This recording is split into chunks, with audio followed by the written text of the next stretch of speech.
A certain man had a donkey, which had carried bags of grain on his back to and from the mill for many a long year. But his strength was going, and he was growing more and more unfit for work.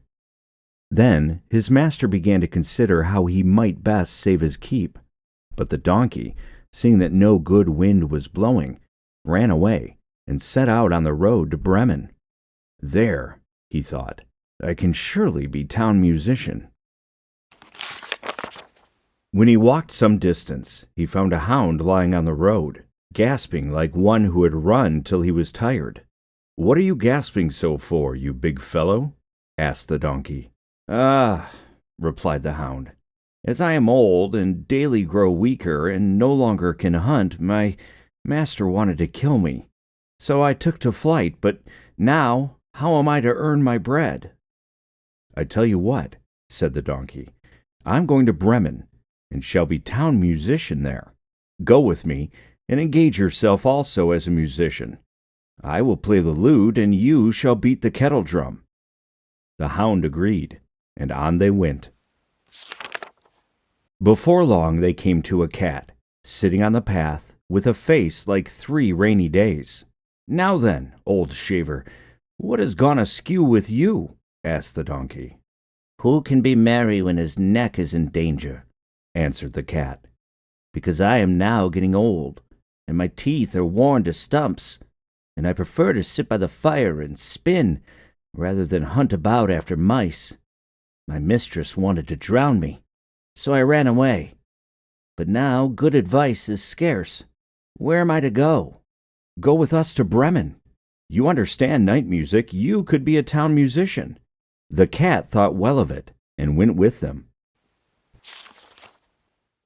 After this, the 3 fugitives came to a farmyard, where the cock was sitting upon the gate, crowing with all his might. "Your crow goes through and through one," said the donkey. "What is the matter?" "In spite of my giving them a fine day for Sunday, I find that I must have my head cut off for dinner on Monday. Now I am crowing at full pitch while I can." "Ah, but Redcomb," said the donkey, "you had better come away with us. We are going to Bremen. You can find something better than death everywhere. You have a good voice, and if we make music together, it must have some quality." The cock agreed to this plan, and all 4 went on together. They could not, however, reach the city of Bremen in one day, and in the evening they came to a forest, where they meant to pass the night. The donkey and the hound laid themselves down under a large tree. The cat and the cock settled themselves in the branches, but the cock flew right to the top, where he was most safe. Before he went to sleep, he looked around on all 4 sides, and thought he saw in the distance a little spark burning. So he called out to his companions that there must be a house not far off, for he saw a light. The donkey said, "If so, we'd better get up and go on, for the shelter here is bad." The hound thought that a few bones with some meat on would do him good, too. So they made their way to the place where the light was, and soon saw it shine brighter and grow larger, until they came to a well-lighted robber's house. The donkey, as the biggest, went to the window and looked in. "What do you see, my gray horse?" asked the cock. "What do I see?" answered the donkey. "A table covered with good things to eat and drink, and robbers sitting at it enjoying themselves." "That would be the sort of thing for us," said the cock. Yes, ah, how I wish we were there," said the donkey. Then the animals took counsel together, how they should manage to drive away the robbers, and at last they thought of a plan. The donkey was to place himself with his 4 feet upon the window ledge. The hound was to jump on the donkey's back. The cat was to climb upon the dog, and lastly, the cock was to fly up and perch upon the head of the cat. When this was done, at a given signal, they began to perform their music together. The donkey brayed, the hound barked, the cat mewed, and the cock crowed. Then they burst through the window into the room, so that the glass clattered. At this horrible din, the robbers sprang up, thinking no otherwise than that a ghost had come in, and fled in a great fright out into the forest.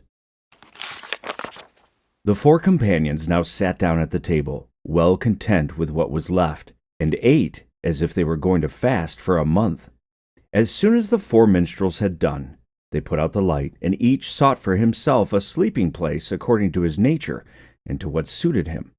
The donkey laid himself down upon some straw in the yard, the hound behind the door, the cat upon the hearth near the warm ashes, and the cock perched himself upon a beam of the roof. And being tired from their long walk, they soon went to sleep.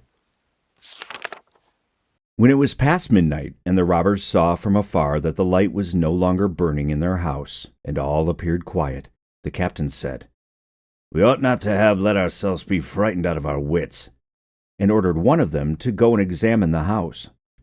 The messenger, finding all still, went into the kitchen to light a candle, and taking the glistening fiery eyes of the cat for live coals, he held a lucifer match to them to light it.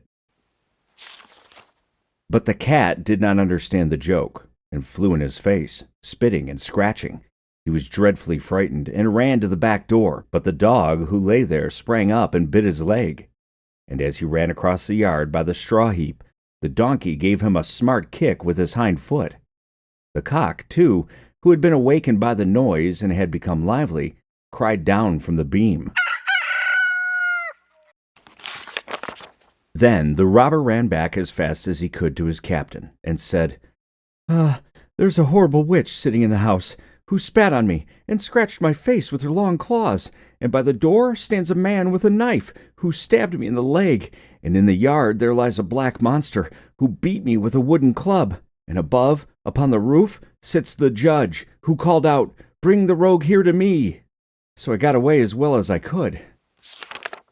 After this, the robbers did not trust themselves in the house again, but it suited the four musicians of Bremen so well that they did not care to leave it any more. So far as I know, they are there to this day.